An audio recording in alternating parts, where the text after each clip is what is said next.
One question that often comes up is how do you turn a 3D model into vector slices to cut it on a laser? Today I'm going to show you how to do that using a Albert Einstein bust that I found on Thingiverse. It looks like it's by Freeform 3D and it has a Creative Commons Attribution Share-alike license. I'm going to download a copy of it. I'm using the low final because that will be a smaller file and we're going to be converting it into a very low resolution form of manufacturing shortly. Let me just click that and it'll download. Now that I've downloaded my file, I can open Slicer for Fusion 360, which is by Autodesk. You can find a link to this program in the description below. Once I've got Slicer opened and I've logged in to Autodesk servers, I'll go over to import my model. In this case, it is called Einstein 2017 Low Final. I'm going to change the up axis to Z. There are differences between different CAD design methods, and some of them result in a different axis facing up. It doesn't ultimately matter, but I like to do it in Z because that's the way I think. It'll take a minute for this to open, because it's quite a large file.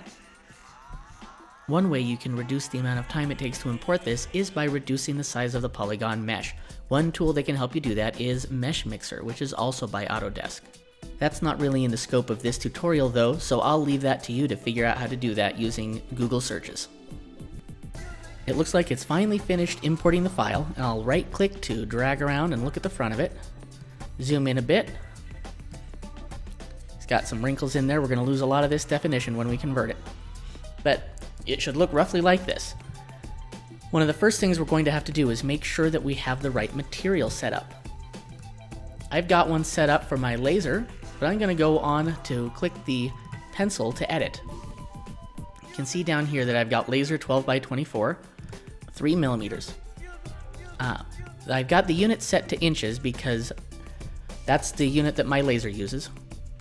The height is 24, the length is 12. That may seem backwards, but that's a result of the way it lines up the shapes in Slicer for Fusion 360. Once you export the files, you can edit them in any program, so this isn't all that important. The thickness, however, is extremely important. I've gone ahead and I've measured my plywood material, and it's actually 0.114 inches or 0.29 millimeters. I used calipers for that to make it more accurate. If I wanted to enter it in millimeters, I could switch units, enter it in, and then switch back. Put in your horizontal margins. That's the space between the edge of the page and the shapes that it's going to put in. I like an 1/8 of an inch margin. That's not terribly important. What is important is the cutting tool parameters. Since we're not using a CNC router, the tool diameter should be 0. The slot offset is equivalent to the kerf. My laser has a kerf of approximately 2/1000 of an inch for this material, so I'll be using that. Occasionally the kerf is slightly larger, but that will just result in a slightly looser fit. Now that I've updated my material, I'll say done, and then I'll still have to select it in the list. Now that I've got a material selected, it's time to scale the entire bust to the size that I want it. 11.75. Again, the reason I said 11.75 is because I've got a 12-inch piece of material with an 1/8 inch kerf. On a different shape, I might do it differently, and in this case, it's probably going to be okay anyway, depending on which direction the grid faces. Again, this is something that can take a few minutes because it's a very complex mesh. There we go, it's scaled it up. You can start to see the pores in his nose. Now, here we go. This is where it starts to get fun. Construction technique. I'm going to select Interlocked Slices. You have a lot of different options, but Interlocked Slices is what's most commonly used. And you can see now that it's showing you a preview of what your pages should look like and how many pages you'll need. Now this looks kind of strange. It doesn't look like it'll really quite work. So I'm going to go down and change the slice direction. You can see that it gives me these handles. The second axis is orange. The first axis is blue. I'm going to see about moving the orange axis 90 degrees, and that'll get me an entirely different looking model than the other way around. There. It's still warning us about a few of these shapes but that's okay. We can get them to fit later. I'll go ahead and switch back to the construction technique so that it gets rid of those handles.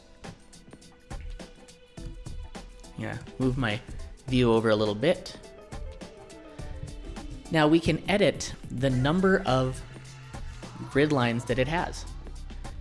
For instance, we can do it by count, so you just define how many pieces of wood you're going to use or material.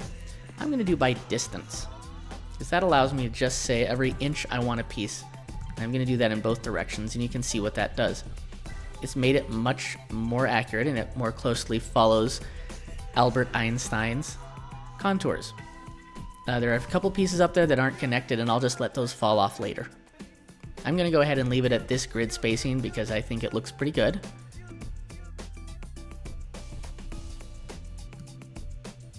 Zoom in a little bit, look at it. There. Let's look at these other options. The notch factor, that is a small notch at the entrance of each slot for this tab and slot construction. And this notch factor defines the size of the 45-degree angle at the entrance to make it easier to insert these tabs.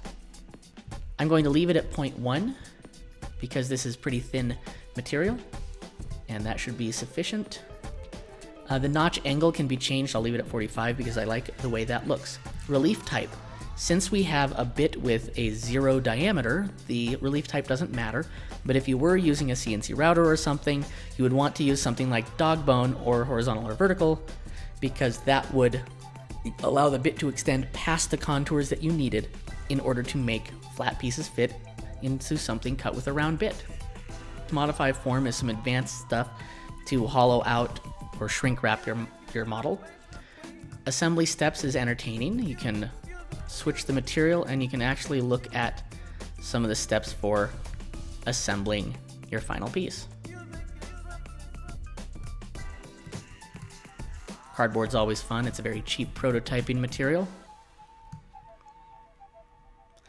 Now the last thing we need to do is get plans. This is going to show you all of the pages that you need using your defined material size. And what I usually do is I export a PDF. You can export any format that works for you, and I export to my computer. And I'm going to export it as Einstein in my downloads folder. I could put it anywhere. Now that I've downloaded that, I can open it up in Illustrator or CorelDRAW or any other program that lets me edit these, like Inkscape, group things, move them around, change the layout of the shapes so that I can more efficiently use material, because Slicer's not totally good at that. And I can also assign different settings when I go to send it to my laser. The nice thing about this is they've already color-coded it so that cuts and number markers are different colors. My laser allows me to assign different settings based on those colors. So I could remove all of the instructions, or I could just engrave them lightly and assemble it. And that's how you convert a 3D file into 2D vectors to cut on a laser cutter. If you found this video useful, I'd love it if you could subscribe and like the video. That way I can keep making more tutorials like it. Thanks, and I'll see you next time.